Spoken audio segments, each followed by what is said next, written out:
जब हजरत आदम अलैहिस्सलाम और हजरत हवा अलैहिस्सलाम जन्नत से जमीन पर तशरीफ लाए तो ये इंसानियत का पहला दिन था। ये कोई आम वाकया न था बल्कि तारीखी कायनात का सबसे बड़ा मोड़ था। हजरत आदम न सिर्फ पहले इंसान थे बल्कि पहले नबी भी थे।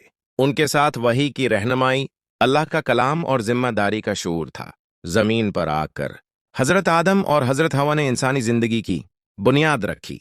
न कोई महल था न आसाइशें, मगर दिल ईमान से भरा हुआ था।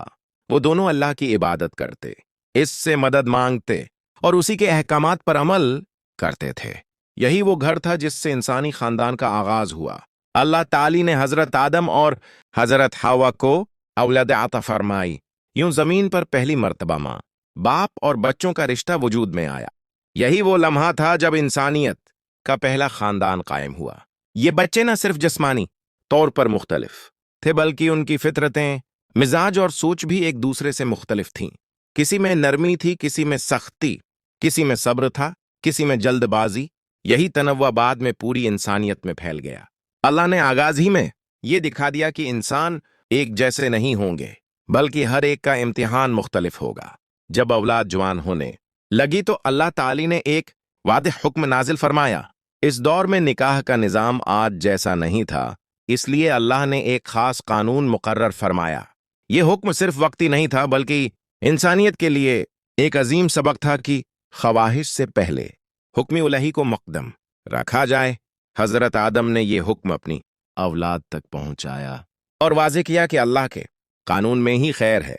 हजरत आदम की औलाद में दो बेटे नुमायां हुए, हाबील और काबिल। बौट हाबील एक नरम दिल, सादा मिजाज और अल्लाह से डरने वाला इंसान था। वो चरवाहा था, जानवरों की देखभाल करता, इन पर रहम करता और रिज्क को अल्लाह की नामत समझता। काबिल एक किसान था। वो मेहनती जरूर था मगर इसके दिल में खुद पसंदी और हसद छिपा हुआ था। जब निकाह के मामले में उसकी ख्वाहिश अल्लाह के हुक्म के खिलाफ हुई तो उसके दिल में नाराजी ने जन्म लिया। यहां इंसानियत के सामने पहला बड़ा इम्तिहान आया। क्या इंसान अल्लाह के हुक्म को मानेगा या अपनी ख्वाहिश को? अल्लाह के हुक्म से हजरत आदम ने दोनों बेटों को फरमाया कि वो अल्लाह की बारगाह में कुर्बानी पेश करें। जिसकी कुर्बानी कबूल हो जाए वो हक पर होगा। हाबिल ने अपनी सबसे बेहतरीन और सेहतमंद कुर्बानी पेश की। उसका दिल मुतमईन था क्योंकि वो जानता था कि अल्लाह नियत को देखता है। काबिल ने कुर्बानी तो दी मगर दिल में इखलास न था। उसने कमतर फसल पेश की, ये सोचते हुए कि बस रस्म पूरी हो जाए। अल्लाह ताली ने हाबिल की कुर्बानी कबूल फरमा ली और काबिल की रद्द कर दी। यूं अल्लाह ने वादह कर दिया कि वो सिर्फ खुलूस को कबूल करता है। काबिल का दिल हसद की आग में जल उठा। उसने अपने भाई को दुश्मन समझ लिया। हाबिल ने उसे समझाया, नरमी से बात की और कहा कि अल्लाह सिर्फ मुत्की लोगों की कुर्बानी कबूल करता है मगर हसद अक्ल को अंधा कर देता है। काबिल ने वो जुर्म किया जिसकी मिसाल तारीख में पहले कभी न थी। उसने अपने भाई हाबिल को कत्ल कर दिया। ये जमीन पर बहाया जाने वाला पहला इंसानी खून था। आसमान लर्ज गया, जमीन गवाह बन गई और इंसानियत पर एक सियाह बाब लिख दिया गया। कत्ल के बाद काबिल परेशान हो गया।